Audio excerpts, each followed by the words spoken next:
Yeah, what's up everybody? It's your boy Doggie Diamonds. This is the next wave, Doggie Diamonds, no filter. I got the homie, introduce yourself to the people. Rigz, man, Rochester, New York. Rochester, whoa. What's wrong with y'all up there, man? What's the murder rate in Rochester, man? It's present. It's kind of crazy. Shout out to all the people in Rochester, man. Increase the peace. Y'all gotta find a way to work that out. Well, I ain't glorifying it, I'm just saying, I know that shit crazy. Why you think that is like that in the town? I think it's like that the same reason it's like that everywhere. It's systematic. Yeah. What's some of the things that could be done to quell some of that violence that's going on? We need OGs to be OGs again. Got you. You know what I'm saying? It's too much our older heads is failures. You know what I'm saying? Show no direction. They use the younger generation now. You mean as far as like they co-signing the bullshit, like yeah, go out there and do this, or yeah, it's like at the end of the day when you in a place like that, you gotta do what you gotta do sometimes. But show the exit. They don't show us the exit, you know what I'm saying? They just lead us deep, man. I wanted to ask you, what's the role that the influx of crack cocaine into our community, what role did that play in what's going on in these neighborhoods? When crack hit in like 86, shit fucked shit up. What role do you think that played in a lot of stuff? A massive role, you know what I'm saying? Because for one, like people in my age brackets, obviously I'm younger than you. Mm-hmm. But like I grew up with people who I seen their mom smoke, you know what I'm saying? And I seen what it turned them into. And it turned them into monsters. Cause their moms ain't dead, they pops is in prison or whatever may have you. It's like a spin-off of the dope game.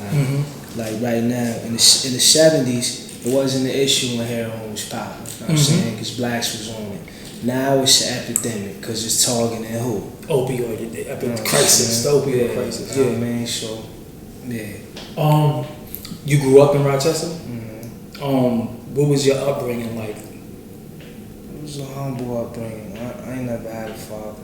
Okay. You know what I'm saying? My father is in prison. He's been in prison since I was a little bit before before murder. We never spoke. And my mom was always my rock. You know what I'm saying? And, you know what I mean? I was a good kid. And then as times got hard and it changed me. I was just speaking to one of my homies on the phone. What responsibility did actual hunger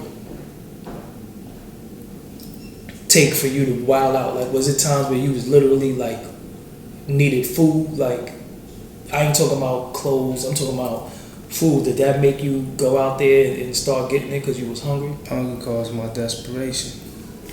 You know what I'm saying? It caused my desperation because we ain't had no support system. So when times really started to get crazy, and like my mom never cracked. Like she never showed me she was scared, never showed me she was nervous, never showed me that. You know what I'm saying? She wasn't able to do what she was doing because she held it for a long time. You know what I'm saying? Then jobs laid off and shit started to get crazy. Then like, gotta step up. Yeah, and I was telling somebody too, like when you look at nature, I got this good ginger candy in my mouth too. So when you look at nature and you see the lions, they let the deers run around, the elks run around until what? Till they get hungry. Then they hunt. So they be chilling. They let them run around, drink water. They drink with them sometimes too. Then when they get hungry, they hunt. And in the hoods, a lot of dudes are hungry. Literally, they don't have food in their house. They go in their refrigerator because of what crack did to the parents, that did to the grandparents. They don't have food. They might just have ice and baking soda in their refrigerator. So they turn them into animals and they go out there and hunt. The new way to hunt now is through what? Through music. So when did that hit you? Music was always around because I used to like write short stories and just vent, period. Because I'm kind of, I ain't say I'm anti, but I'm an introvert. Okay. So, you know what I'm saying? Explain that with people, because I see people saying that like it's cool, but what is an introvert? Introvert is I'm more closed in. I'm to myself. You know what I'm saying? I'm not I ain't saying I'm antisocial, but I like my own space more than I like to be crowded or around people. I like to sit with myself and deal with myself more than I like to deal with people. So I wasn't ever the kind of person to vent and be like, yo, I feel like this is bothering me, I'm going through this. I deal with it, and the pen helped me deal with it. Got you. Still to this day. So how do you, being an introvert, how does that, how could you get that out? The creative process is cool, but what about when you gotta take that stage and there's 10,000 people in there? Do you transform then? Transform. Okay. You know what I'm saying? Because then it's like, that's when the art of it takes shape. You know what I'm saying? Like when I'm in front of people, I see their eyes open and I'm like, yo, they listening to what I'm about to say. So you know what I mean, that felt different.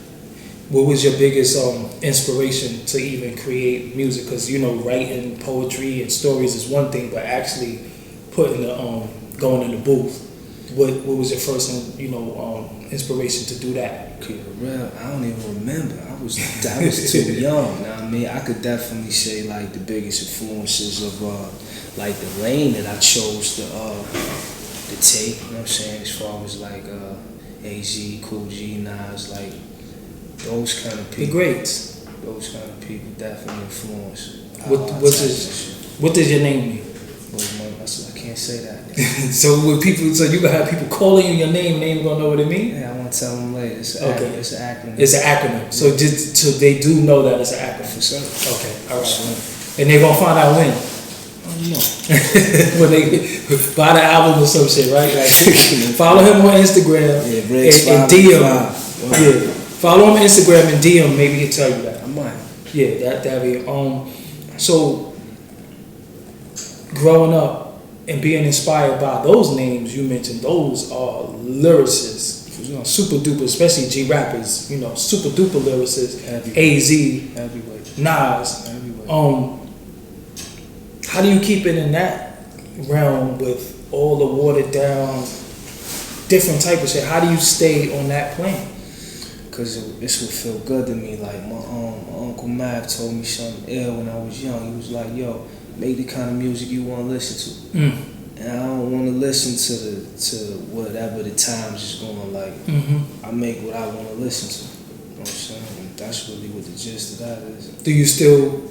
Do you party to it? Do you listen to it? Like, there is a time where you listen to the other shit, you just don't internalize it to create it? Nah, I'm like a super, my brother said all the time, like I'm kind of over militant, so I don't club, party, or none of that. Like that shit is all a distraction. At the same time. That's a distraction. It's pointless. You know what I'm saying? That's not no fun to me. Like fun is, let's all sit in the room and figure out how to get rich. You know what I mean? That's fun. Let's laugh in the room and figure out things like that. But all that other shit. So entering this business, because it is a business, music is, 10% of it, 90% is business. How you move around in this shit with all this fake ass shit? Because everybody want to pop bottles, everybody want to do it for the gram, everybody want to do it for the chicks. How do you fit in with that, brother? Not even fit in, but how do you move amongst that? That's why it's beautiful, because it's not a lot of the me's here. The 90s shouldn't be emulated, the 2000s shouldn't be emulated, but it's a new version of everything. Gotcha. Nothing new under the sun. Yeah, nothing new. And everything goes 360 too. Sure. So when you look out there, who is your peers? Because we could see some of these other guys, they got this guy, they're in the lane. Who you listen to? Who's in your lane? Besides the Nas's, the AZs, and that's out now. Who do you listen to? To be honest, I listen to me and my team, the cloth. Like, got you. It's not too many people right now where I'm feeling like they making me like, oh yeah, this is crazy. Now granted, it is some artists who dope, want to take that away, but like, amaze me, it's kind of hard. Yeah. It's kind of hard. So you a tough critic? Yeah, on myself too.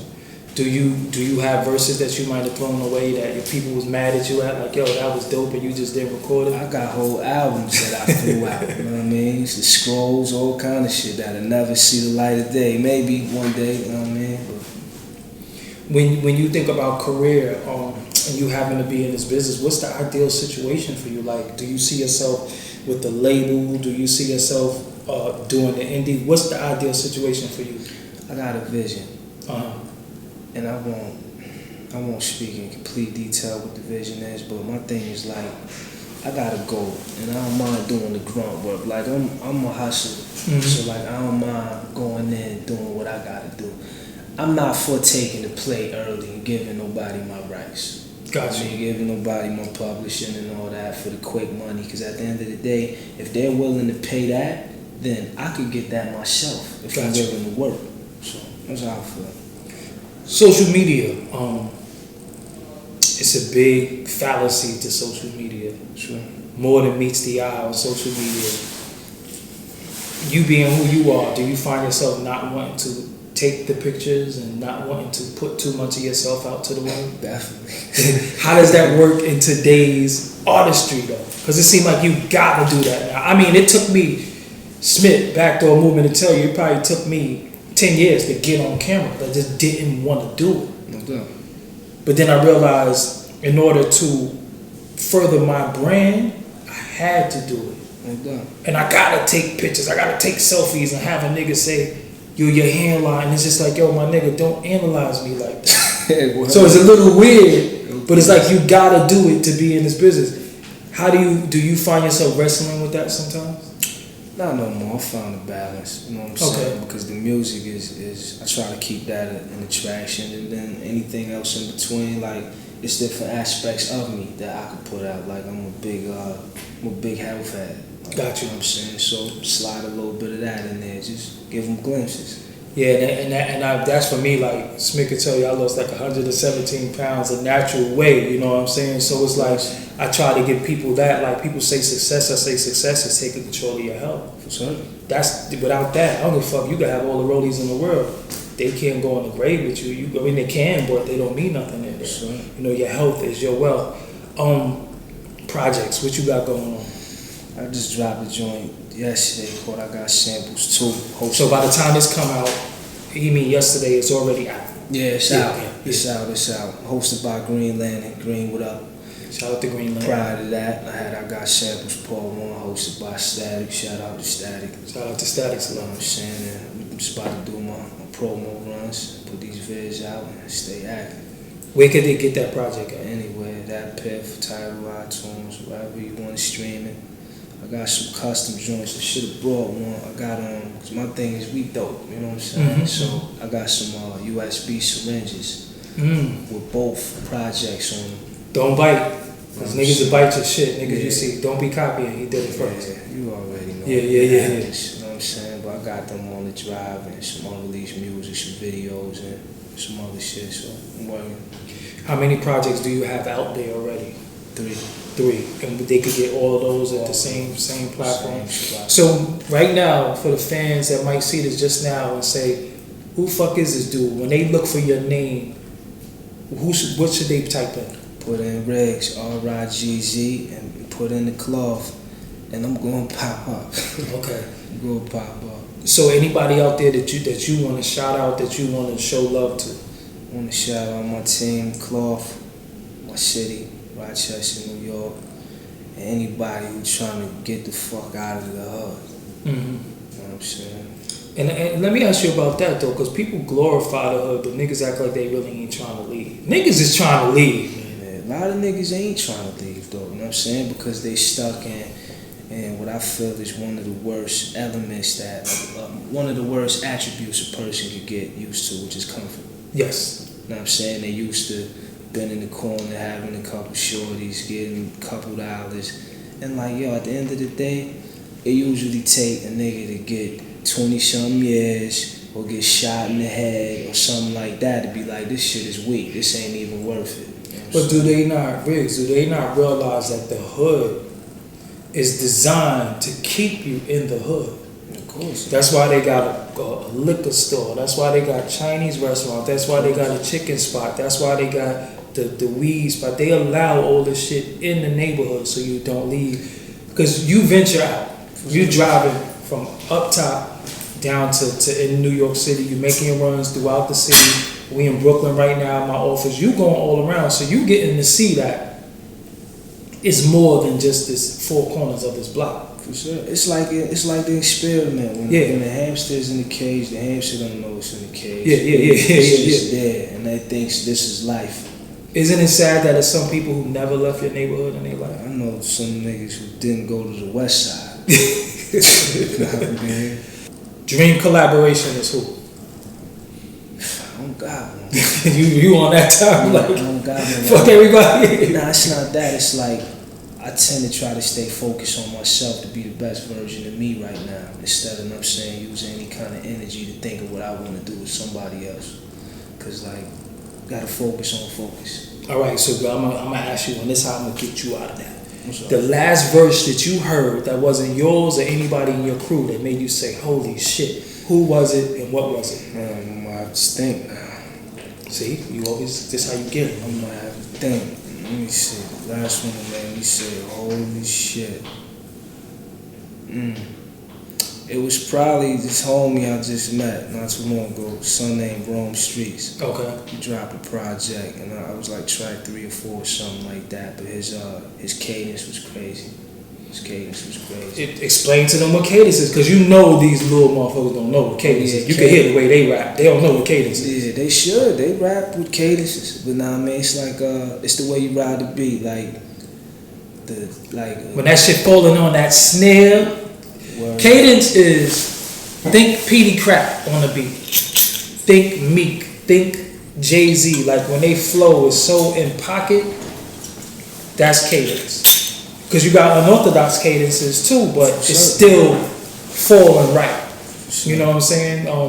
Some of the new kids and some of the old dudes too, like they kind of like swag rap, but like they're talking and shit don't be falling right. I'm like, yo, what beat do he hear? I don't know what the fuck, what's playing in his headphones? It's the bass line. Yeah, right. He's selling his song. He rhyming to the hi-hats and some shit like that. Do you listen to trap music? No. You listen to mumble rap? No. So you, if I go to your whip right now, will it be the 90s playlist, the 2000s, or a mixture of both? Nah, I listen to a lot of shit. It's just like, I don't listen to the shit. Like when you say trap, if you saying something, you know what I'm saying? I lend my ear to it. I don't like the shit that ain't saying nothing. Got you. You know what I'm saying? Like I just gave Side his album to spin. He taught a lot of incredible shit. Yeah, Side the Prince, yo. That's dope. I just listened to that shit too. You know what I'm saying? So like, I give my ear to it if you're saying something, but I don't want to hear nothing that's gonna just make you feel dumb. A couple brain cells. See, this is the deal. Like a lot of times, people don't understand. Like some music you listen to could really make you feel stupid. Like you just because you find yourself becoming you getting in a trance to the dumb shit. Like you know what I'm saying? You could get used to anything. Yeah, exactly. And you start finding yourself like, oh look, man, what the fuck am I doing this for? I'm wilding right now. You almost gotta catch yourself. But that society's plan to program you into getting into that shit. You just can't fall for the track. Sure. You know what I'm saying? And that's why it's always a problem if somebody goes against it. If you go against the machine, oh, you hate. I'm not hating if I don't like the shit. Yeah. You know what I mean? Yeah. So we got Rigz. Give them all your social media. Give them everything. Yo, my SoundCloud, Instagram, Facebook, and anything under the sun is Rigz585, RIGZ 585. So the 585 is the area code? Yeah, Rochester. Okay, that's what it is. Damn, I used to have a homie, man, that used to hit me all the time from Rochester. This is MySpace, man. Wish I remember your name, man. If you looking at this, shout out to you. He used to hit me all the time. His name is going, like 3 in the morning, you wake up. Oh, that was the homie name, but it don't even matter right now. The project is out. Tell them the name of the project one more time. I got samples too. Hosted by Green Lantern. Legendary Green Lantern. Yeah, he from Rochester. Oh, shit. Y'all didn't even know that shit. Yeah, it all came together, you know what I mean? Universal. So Rochester, that's not New England, right? Nah. What the fuck is New England? I don't know. What's the area that they call New England besides Boston? Don't they call? I'm bugging. See, it's an area that they call New England, but it ain't Rochester. What the fuck area? See, people gonna look at this shit and be like, yo, this nigga dumb. But it's an area that they call New England, and it's like the Boston area. So what's next to Rochester? Buffalo. Buffalo. Syracuse. Got you. So you grew up a Bills fan? Nah, I don't fuck with sports, man. Yeah. I think he might be like my long-lost brother. Everybody know I don't like sports. I don't drink. I don't smoke. Yeah. I don't go to clubs. I don't give a fuck about these hoes. If it can't help me learn, I just don't really care about it too much. But every now and again, I dip in the dumb pool for a little bit just to remind myself how intelligent I am. Good question. Because you have to do that, you know what I'm saying? You have to gauge shit to say, you know what? I'm really on my shit. Because look at these dumb motherfuckers. And if you want, you could go to my website, shop.doggiediamondtv.com. I got hats that say intelligence is gangster. I don't got one on right now, but that's my shit. Intelligence is gangster. Yeah, because that's gangster. Ain't nothing more gangster than intelligence, you know. So on Rigz, man, thank you for coming through. Shout out to Smith Backdoor Movement for bringing you through. Sure. Every project you got coming, whatever going on, come through. I want to do something else with you because I want to tap a little bit more into your thoughts on what's going on in society. I'm pretty sure you got a nice worldview. And but for now, they can hear it in the music. Oh, yeah. So make sure you get that project. Just put in Rigz the cloth. I got samples 1 and 2. First one hosted by Status Selector. Right. The second one hosted by Green Lane. See, I get that shit together like right on the fly. We don't write questions down and all that shit. You know what I'm saying? So that's what it is. Rigz, man. Thank you for coming through. Let's do this again. Yes, sir. We out. Doggie Diamonds TV.